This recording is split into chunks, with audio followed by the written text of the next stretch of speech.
কাঠ ফোন লই নো আইনো আচ্ছা আই লই অনর লই ব্যবস্থা করে দিত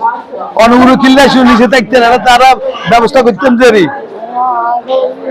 ওর তিনতলা দুটো বচ্চু নাই নিচে তুলে দিও অনের গার্ডিয়ান আছে না আচ্ছা ঠিক আছে গার্ডিয়ান লইলা গার্ডিয়ান অনলা ব্যবস্থা করে দিত হারে দিন যে কাঠ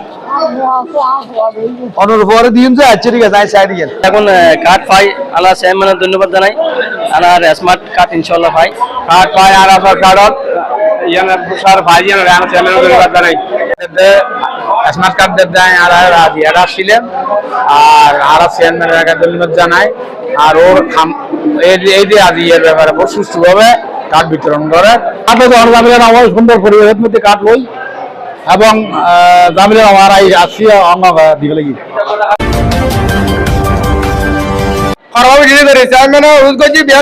শান্তি হাত পাই যে কষ্ট নয় মুরব্বী শান্তি পাবে হাতি নিতে আরে চেয়ারম্যান ভাই খরা দিদি করে ইনশাআল্লাহ বুড়ো বাড়ির আরো মেহরবানি করে দরি হাত বিতরণ করে দিন ইনশাআল্লাহ আই তো পাই আলহামদুলিল্লাহ তো আর কাজ খুশি হয় আসলে বিভিন্ন জায়গা দেখি গত হালে মাত্র জামাননগরী তো দেখি বহুত জামিলে আসলে আর জামিলে মুক্ত হবে যে আই আর চেয়ারম্যান ওহিদুল আলম বাইরি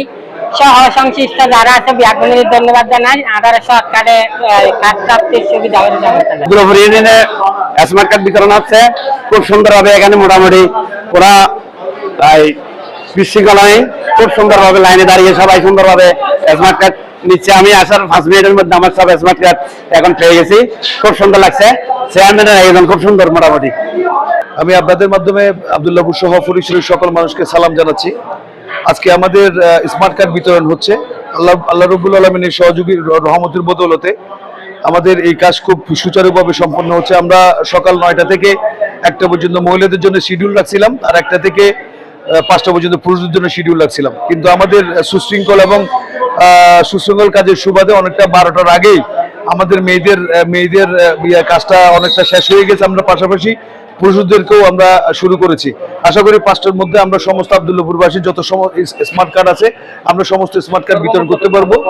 5,500 আমরা আশা করি ইনশাল্লাহ 5টার মধ্যে আমরা এবং পুরুষ এবং মহিলাদের কাজ কোনো ঝামেলা ছাড়া কোনো কষ্ট ছাড়া এবং মানুষ কোনো ধরনের হ্যাসেল মুখোমুখি হওয়া ছাড়াই আমরা আমাদের কাজটা সম্পন্ন করতে পারবো ইনশাল্লাহ।